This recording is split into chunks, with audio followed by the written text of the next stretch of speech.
How did the Piper Alpha explosion start and spread? Imagine working in an environment where one small mistake can lead to catastrophic consequences. This was the reality for those on the Piper Alpha oil rig. The disaster began on July 6, 1988, due to a critical maintenance error involving a condensate pump.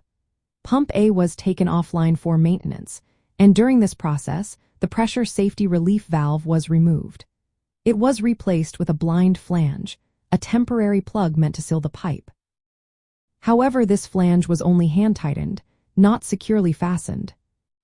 Later that night, after Pump B failed, the night shift operators, unaware of the missing relief valve, restarted Pump A. This action caused high-pressure condensate gas to leak from the unsecured flange. The leaking gas quickly ignited around 10:00 p.m. The exact source of ignition remains uncertain, but could have been hot work, hot surfaces, broken light fittings, or an electrostatic spark. The initial explosion was massive, blowing through firewalls designed to withstand fire but not explosions. This allowed the fire and pressure wave to spread rapidly to adjacent modules, including the control room. The explosion destroyed the control room, severely impairing the crew's ability to manage the emergency. Following the first explosion, ruptured pipes released more oil and gas, feeding intense fires that escalated the disaster. A second explosion occurred around 10:20 p.m., further intensifying the blaze and damaging rescue efforts. The platform's design had been modified over time to add natural gas processing near living quarters without adequate blast protection, which contributed to the high death toll. Emergency systems were also compromised because some fire suppression measures had been disabled during maintenance.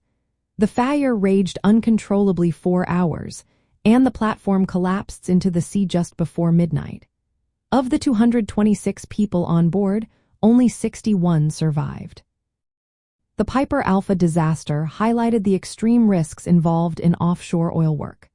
Complex machinery, hazardous materials, and tight work schedules can combine with human error to create deadly situations.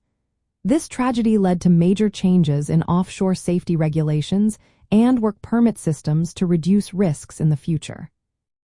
In the context of high-risk professions like logging, deep-sea fishing, and storm chasing, the Piper Alpha disaster serves as a stark reminder of how dangerous working environments can be. Unforeseen failures and the challenges of managing hazards in isolated, high-stakes settings requiring vigilance, robust safety systems, and clear communication to prevent loss of life.